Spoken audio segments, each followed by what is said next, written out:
20 ta zapravkaga kirdim. 80 benzin yo'q. Butun shahar 80 izlayapti.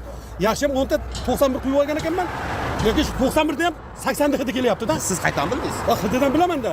Tavba qildim shu zapravchilarda ham insof qolmabdi. Anaqa, oqiringlar, oqiringlar.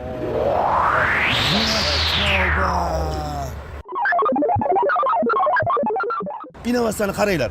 Hattoki supurgiga gaz ballon qo'yib olibdi. Bu sening oddiy magnitofoning yo'q, jentra emas. Qo'y. Nega supurgiga gaz ballon qo'yib olding? Nima, benzin yursang bo'lmaydimi? Yoki boshqa mamlakatlarda ham metan gaz bormi?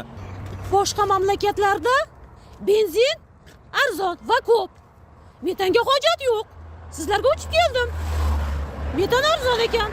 Benzin qimmatligi uchun gaz qo'ydirib oldim. Senga mazza, tepada yurasan, radar yo'q, radarga ham tushmaysan. Metanni ekonom qilay deb pastroq uchgandim. 11 marta radarga tushdim. Yana bir marta radarga tushsang, pravayni rashad qilib, supurgini jarima maydoniga tiqib qo'yishadi. Rostdanmi? Voy, hoziroq ketishim kerak. Men sizlarga sabr tilayman. Nima, bizning joylarimiz yoqmadimi senga? Sizlar ertaga qiyomat desa,